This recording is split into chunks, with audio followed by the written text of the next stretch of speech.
All right, Bill, thank you for that. We have Mayor Joe McComb, who's been joining us since about 4:30 this afternoon. We appreciate that. Thank you, Thanks, Mayor, for being here. And it's, I don't necessarily need for you to go over the entire part of what you were talking about, why it's so important to take rising water and flash floods seriously, but could you summarize that for us?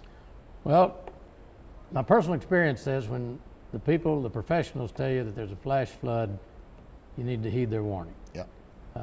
In this case, we've had 2 or 3 days worth of warning.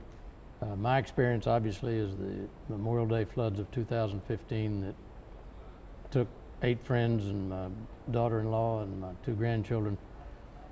They didn't have 2 days' notice. They didn't have a day's notice. They had about a 30-minute notice, and that wasn't enough.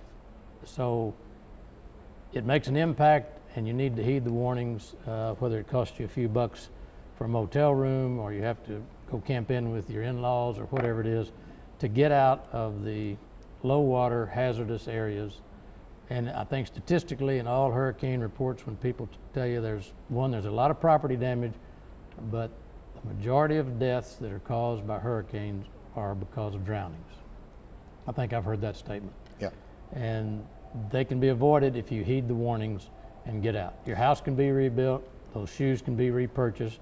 You know, you can't take your old photographs with you, but it's not worth losing your life over just to stay there to do that. So I think what our decisions, at least my motivation is, you know, the protection of human life is the #1 driving force for me in this situation as mayor, because it's a burden as mayor to have it.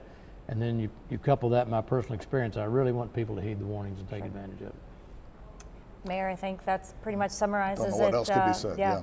And as far as we have said so far is that there is no evacuation that has been ordered for the city. But again, you strongly are encouraging everybody, as you just said, to get out. We haven't ordered it, but we have encouraged as maximum possibility as we can. In other words, in plain English, just get out of Dodge if you're in the low water areas. All right. Read his lips. Yeah, get out of Dodge. Mayor, thank you. Thank you. Thank you very much. Appreciate it, Thank Mayor. you. Thanks. Good to see you. Thank you too.